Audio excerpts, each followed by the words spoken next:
Phillip K. Dick, or PKD, is one of the most prolific science fiction writers of our time. Even if you aren't familiar with him, you're likely familiar with his work, Minority Report. Look at me. Positive for Howard Marks. I'm placing you under arrest for the future murder of Sarah Marks and Donald Dubin that was take place today, April 22nd, at 0800 hours and 4 minutes. No. Total Recall. They erased your identity and implanted a new one. If I'm not me, who the hell am I? And Do Androids Dream of Electric Sheep, which became the classic film, of course, Blade Runner. I met her at the Tyrrell Corporation. You know, the big boys in genetic engineering. They manufacture humans. Hell, they're so human you can't tell them from the real thing, and that's a problem. A big problem. If I didn't care. His novels tackle a broad swath of complex issues from political, social, and philosophical theories, altered states of consciousness, and the true meaning of personal identity. His books are effortlessly weird while poignant, and one of his earlier novels, Time Out of Joint, is no exception. It explores the possibility of constructed realities and how we can lose ourselves in them. It's too much work to remember what's going on outside of the headset. You're being overstimulated. Yeah. Your eyes, you have stuff to look at. You have audio being fed into your ears. And so you can't check your phone. You can't check your phone. And what's the point of remembering, like, I'm in a room playing this headset? This is Device, your monthly book club with a science-based twist. And I'm your host, Emily T. Griffiths. Stay with us.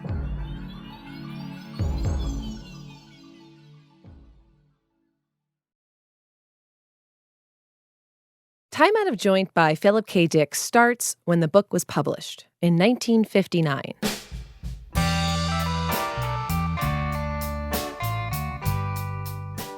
PKD invites the reader to put on their rose-colored glasses and imagine an idealistic, simpler time.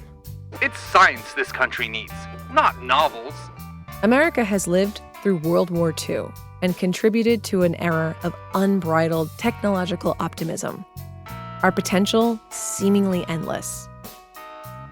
In a small, quaint town of unknown name or state, Ragle Gumm is a bachelor in his mid-40s. What? Yes. He lives with his sister, Margot. Uh-huh. And her husband, Vic. What rubbish. Margot happily takes care of their home, their son, Sammy, and is invested in the local social issues. Vic is a good husband and the local grocer. Ragle has a more unconventional job. How far along are you? He enters a daily newspaper competition where he picks the right square from a grid of 1,208. He plays every day and, in 2.5 years, has only been wrong 8 times. This has made him a local celebrity and provides him with an ample income. Yet, the stress of being constantly right is taking its toll on him. Drop out for a few days. Rest. You've been going at it too hard. If I drop out, I'd have to drop back a flock of notches. I'd lose everything I've won since January 15th. And so, he keeps at it. Margot looks after her comically disheveled brother, and Ragle helps her son, Sammy, build a little crystal radio. Add a catchy tune, and this story could be lifted from a black and white sitcom. This simple suburban setup is a classic theme for PKD because, if something is that easy, then it just can't be right. The reader follows Ragle, Vic, and Margot through their lives, switching narratives. Slowly, we are cued in that all three wonder if things are as they should be. What's wrong? Where have I been that I don't remember? It's not just that they have been where they don't remember. It's things, too. On his person, Ragle keeps a small box filled with scraps of paper. They are printed with descriptive nouns. Soft drink stand, door. Things. Factory building, highway, drinking fountain, bowl of flowers. Things that used to be. Not again! It's happening to me again! Things Ragle has watched fall into bits before him and disappear. Nothing happened. No sound anywhere. Kids, cars, the wind, it all shut off. Only these scraps of paper are left after things disappear before Ragle's eyes. He nonchalantly collects these scraps like tokens, keeping count. With Margot and Vic, Ragle comes across a magazine with the feature article about Marilyn Monroe in her prime. Pages with pictures about her glamorous, well-known life. However, they're confused. You see, they have never heard of Marilyn Monroe. Do you think we're being duped? What a strange thing to say. What do you mean by that? I don't know. You mean somebody made her up? They argue over the particulars, but they agree on the result. Something isn't right. While they question their reality, Sammy gets his little crystal radio working. He runs the antenna from the top of the house, against his mother's wishes, to improve his signal. He goes to these lengths because he lives in a home that does not own a radio. You see, in this reality, televisions have made radios obsolete, and no one really bothers to own one. Radios were only used during wars. Now working, Sammy tunes his radio to catch the enemy. CQ, calling CQ. This is W3840Y, calling CQ. And kept tuning. It's in everything, even the chocolate ones. And tuning. Practically break your front teeth when you... Until? At 3:36 exactly. I'll track it for you. Sammy kept listening, as it was, after all. Nearly 3:36. You got that? Northeast. And then... Did you get it? Sammy felt his world shudder at the designated time. He then got an adult. Soon, Sammy is sitting with Margot, Vic, and Ragle with his radio. Ragle is taking detailed, strategic notes as he has come to suspect that the world has been created around him. I must be crazy, imagining that I'm the center of a vast effort by millions of men and women involving billions of dollars and infinite work. A universe revolving around me. But then... Down there, yes. You're looking down at Ragle Gumm himself. Okay, we have you. Taking off the headphones, Ragle says to Sammy, "You listen for a while." And Ragle heads out the door. And friends, this leads to a cryptic chase. We, the reader, know more than Ragle does, but not much more. I'm not going to spoil the details of this chase. It's a far better read late at night when you can't sleep and are perhaps questioning your own identity. But we do have to talk about one of the major reveals. At the end of his first escape attempt, Ragle finds a pile of newspapers and magazines. He reads the date. May 10th, 1997. And the headline. Venusian ore deposits. Object of dispute. Litigation in the international system of courts concerning the ownership of property on Venus? Ragle discovers that he is not living in idealistic 1959, but rather in the late 1990s, nearly 40 years later. And in this new reality, interplanetary travel is common enough that multiple countries are actually fighting about it. Now, we had achieved some amazing things by 1998. We had successfully landed an operational rover on Mars and launched the first multinational space station. Those are huge achievements, but they aren't mining planets for resources. 60 years later, and we're still nowhere close. Interplanetary travel isn't supposed to be some mind-blowing concept in this book. It's a politics-as-usual depiction of our future. Why did PKD think that we were heading in that direction? What kind of research is going on today? Where will this take us 10 or 15 years from now?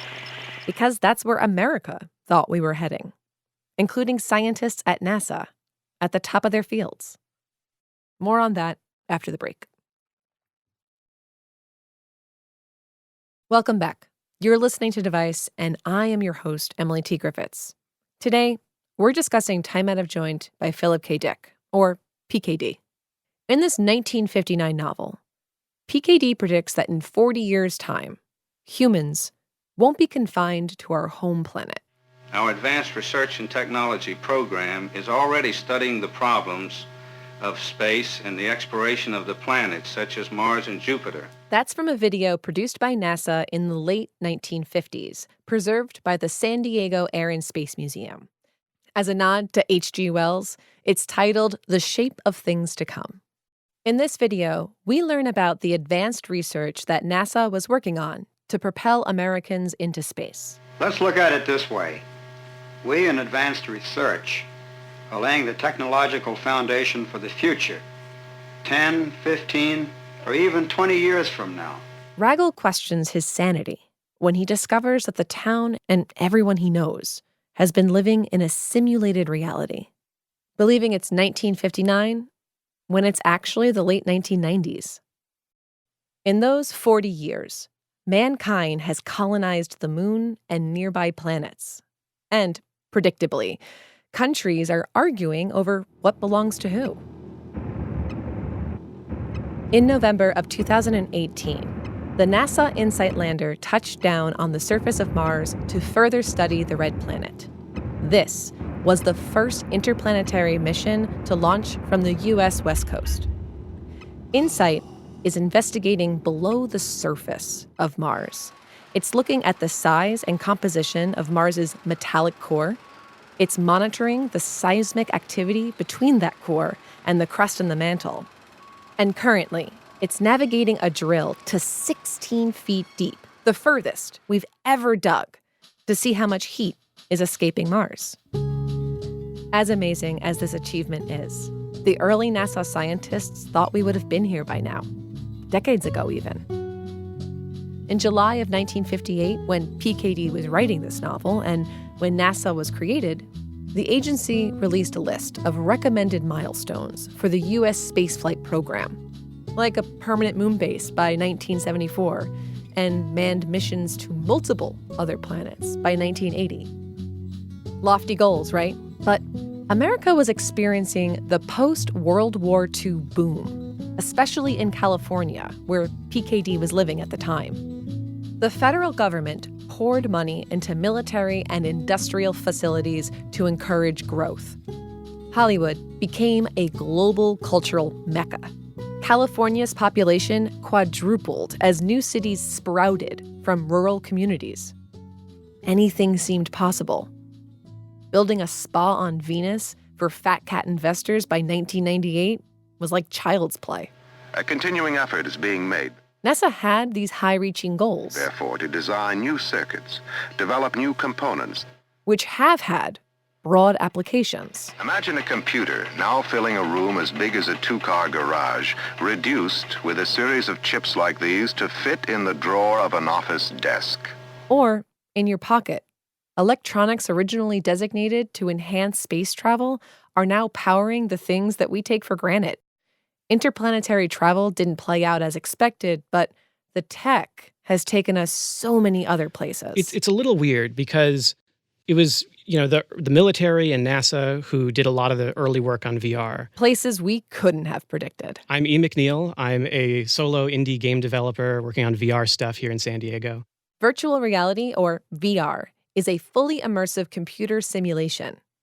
Though it has its roots with NASA, it's a relatively young field, and it's mostly being developed for entertainment, like games. I've released a bunch of VR games, mostly smallish strategy games on the Oculus Rift and some of the early VR headsets. E sat down with us to talk about the past, present, and future of VR, a real-world cousin to the fictional simulated reality world that Ragle, Margot, and Vic were living in. And by us, I mean me and my co-producer. Oh, my name is Derrick Acosta. I'm a producer on the Device podcast, but in addition to that, I run a YouTube channel about video games and gaming called Mega64. So I've experienced VR in my other job, in my other life. I've kind of seen the development over the past couple of years, and I've had a chance to experience it too. Derrick had some great questions about the current state and future of VR.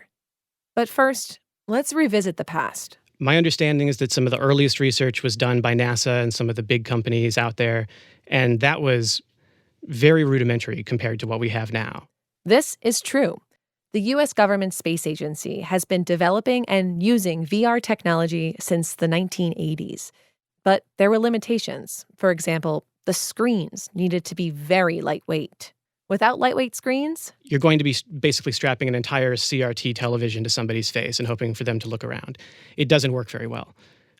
They also had a problem with just hardware that was powerful enough to run a fast experience that could animate smoothly and avoid getting people nauseous. And so they were working with much lower frame rates than is necessary for people to be comfortable. But a lot of VR went dormant for a long time. It wasn't a thing for a good while. And it kind of came back accidentally when somebody realized that we had solved a lot of the problems with VR in the mobile phone industry. You may have heard that there's more processing power in your smartphone than NASA had available for their Apollo missions. That is 100% true. NASA employees were using the IBM System 360 Model 75S computer. Your phone is at least 120 million times faster, and that's just the basic processing technology inside. Your phone or tablet also has advanced motion tracking technology. So the first Oculus Rift basically just borrowed a screen from a small tablet and used the simple accelerometers and gyroscopes that they had built for phones and used that to create the first, Oculus Rift headset. Today, VR is being developed for the at-home consumer, as is augmented reality in games like Pokemon Go. We are creating worlds that we can willfully get lost in. And I think with VR also, the experiences you receive in VR are more visceral. They affect you more. It's almost like when you have a dream and you argue with somebody in a dream and then you wake up and you're still mad at that person. VR is like being in a dream sometimes. It's completely immersive.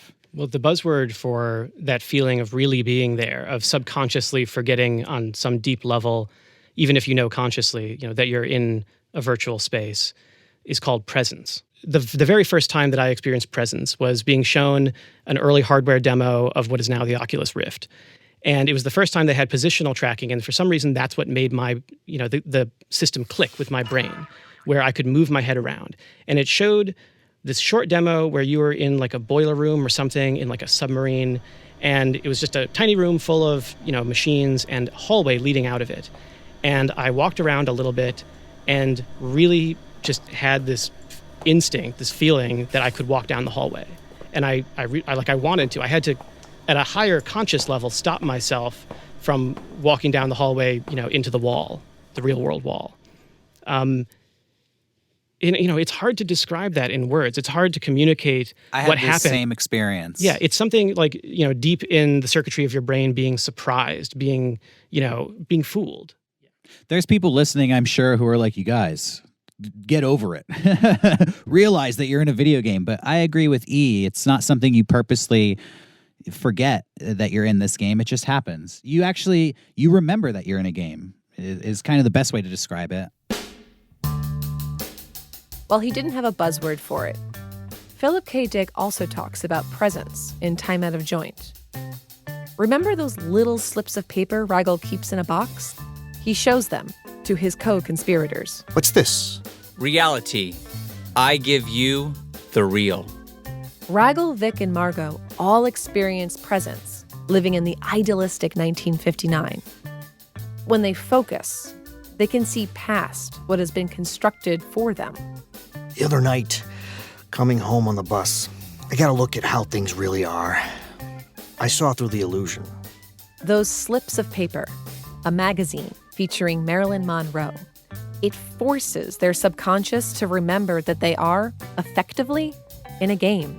I had an experience where I was in a VR demonstration where they had a miniature city. And I could look into it, and at first it kind of looked like a toy or maybe a model, but then as I leaned in close, I could see little people in there.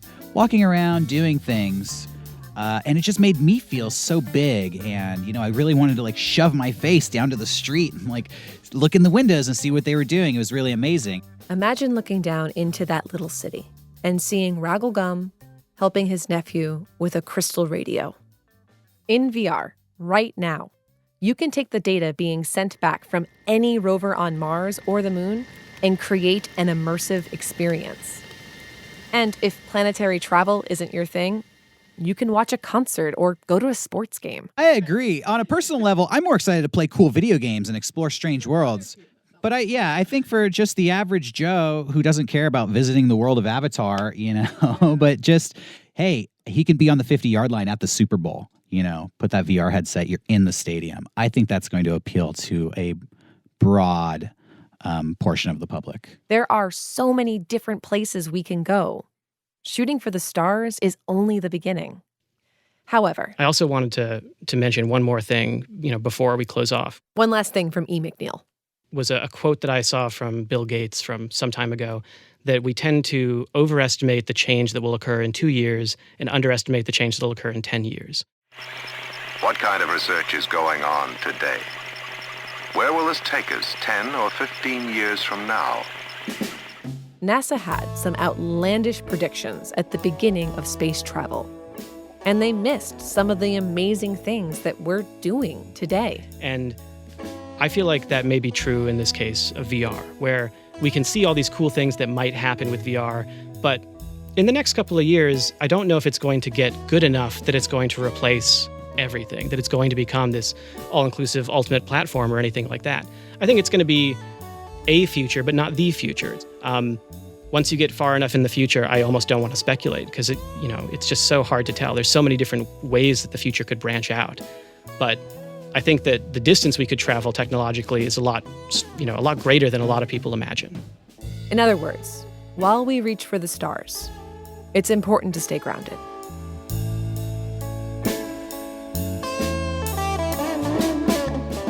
Device is co-produced by myself and Derrick Acosta. It is recorded at KPBS and Mega64 Studios in San Diego, California. John Wanzer is our audio engineer with music by the Bicicats. Voice actors for this episode include Mark Atkinson, Sean Catfield, Allison Wanzer, Johnny Weiss, Brian Abushakra, and John Wanzer. At KPBS, Emily Jankowski is technical director, Kinsey Moreland is podcast coordinator, Lisa Jane Morset is operations manager, and John Decker is director of programming. You can get our monthly episodes of Device on your preferred podcast app. This episode includes clips from NASA's The Shape of Things to Come via the San Diego Air and Space Museum.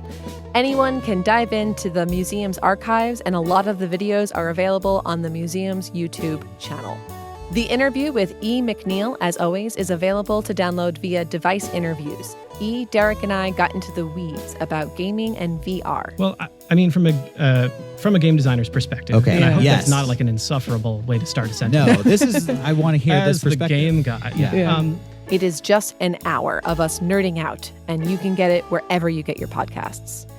Next and last episode of the season. Holy moly. Last but absolutely not least is Cannery Row by John Steinbeck. So get reading.